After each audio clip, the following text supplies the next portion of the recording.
The Gnome. There was once upon a time a rich king who had 3 daughters, who daily went to walk in the palace garden. And the king was a great lover of all kinds of fine trees, but there was one for which he had such an affection that if anyone gathered an apple from it, he wished him 100 fathoms underground.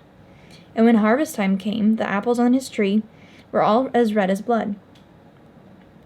The 3 daughters went every day beneath the tree, and looked to see if the wind had not blown down an apple. But they never by any chance found one, and the tree was so loaded with them that it was almost breaking, and the branches hung down to the ground. Then the king's youngest child had a great desire for an apple, and said to her sisters, "Our father loves us far too much to wish us underground. It is my belief that he would only do that to people who were strangers." And while she was speaking, the child plucked off quite a large apple and ran to her sisters, saying, "Just taste, my dear little sisters, for never in my life have I tasted anything so delightful." Then the 2 other sisters also ate some of the apple, whereupon all 3 sank deep down into the earth, where they could hear no cock crow. When midday came, the king wished to call them to come to dinner, but they were nowhere to be found. He sought them everywhere in the palace and garden, but could not find them. Then he was much troubled, and made known to the whole land that whosoever brought his daughters back again should have one of them to wife.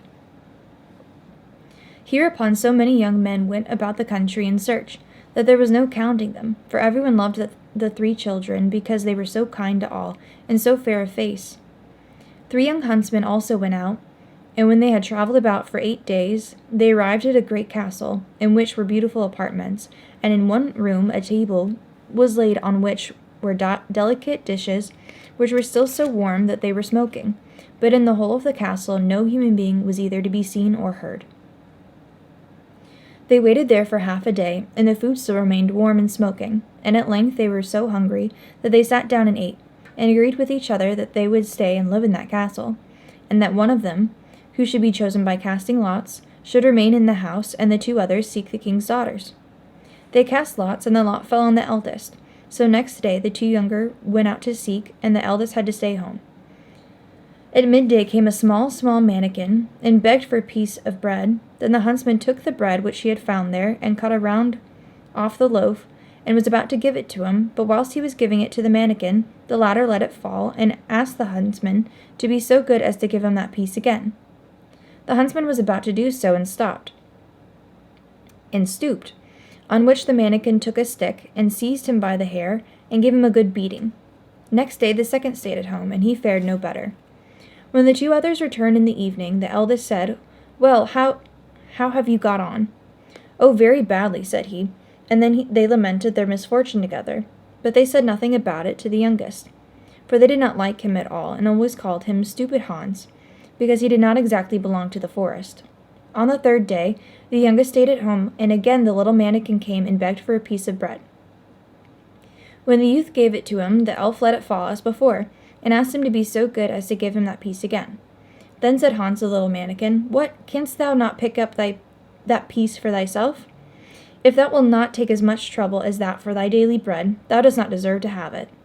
Then the mannikin grew very angry, and said he was to do it, but the huntsman would not, and took the dear mannikin, and gave him a thorough beating.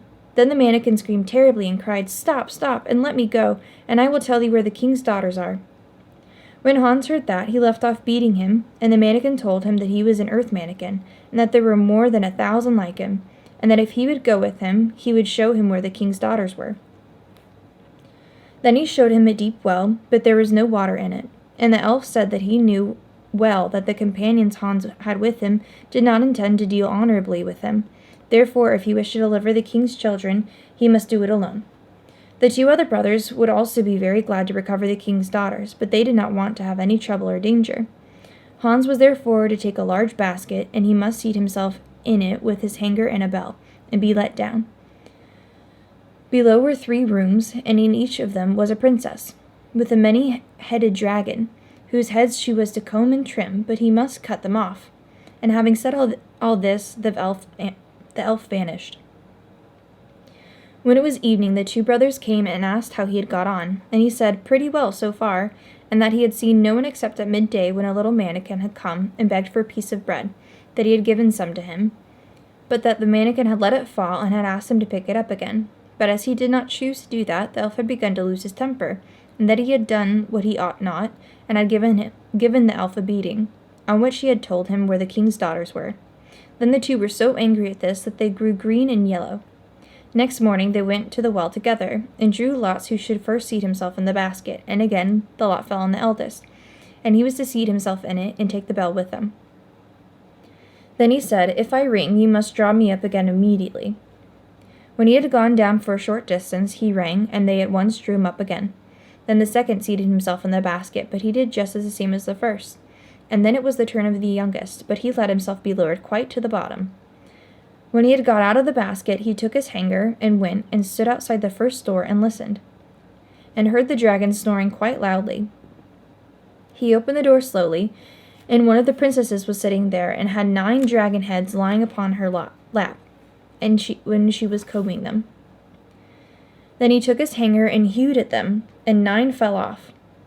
The princess sprang up, threw her arms around his neck, embraced and kissed him repeatedly, and took her stomacher, which was made of pure gold, and hung it around his neck. Then he went to the second princess, who had a dragon with 5 heads to comb, and delivered her also, and to the youngest, who had a dragon with 4 heads, he went likewise. And they all rejoiced and embraced him and kissed him without stopping. Then he rang very loudly, so that those above heard him, and he placed the princesses one after the other in the basket, and had them all drawn up. But when it came to his own turn, he remembered the words of the elf, who had told him that his comrades did not mean well by him. So he took a great stone which was lying there, and placed it in the basket. And when it was about halfway up, his false brothers above cut the rope, so that the basket with the stone fell to the ground, and they thought that he was dead, and ran away with the 3 princesses, making them promise to tell their father that it was they who had delivered them, and then they went to the king, and each demanded a princess in marriage. In the meantime, the youngest huntsman was wandering about the 3 chambers in great trouble, fully expecting to have to end his days there, when he saw, hanging on the wall, a flute. Then said he, "Why dost thou hang there? No one can be merry here." He looked at the dragons' heads likewise, and said, "You too cannot help me now." He walked backwards and forwards for such a long time that he made the surface of the ground quite smooth. But at last other thoughts came to his mind, and he took the flute from the wall and played a few notes on it, and suddenly a number of elves appeared, and with every note that he sounded, one more came. Then he played until the room was entirely filled. They all asked what he desired, so he said he wished to get above ground back to daylight. On which they seized him by every hair that grew on his head, and thus they flew with him onto the earth again. Then, when he was above ground, he at once went to the king's palace, just as the wedding of one princess was about to be celebrated, and he went to the room where the king and his 3 daughters were. When the princesses saw him, they fainted. Hereupon the king was angry, and ordered him to be put in prison at once, because he thought he must have done some injury to the children. When the princesses came to themselves, however, they entreated the king to set him free again. The king asked why, and they said that they were not allowed to tell that, but their father said that they were to tell it to the stove. And he went out, listened at the door, and heard everything. Then he caused the 2 brothers to be hanged on the gallows, and to the 3rd he gave his youngest daughter, and on that occasion I wore a pair of glass shoes, and I struck them against a stone, and they said clink and were broken.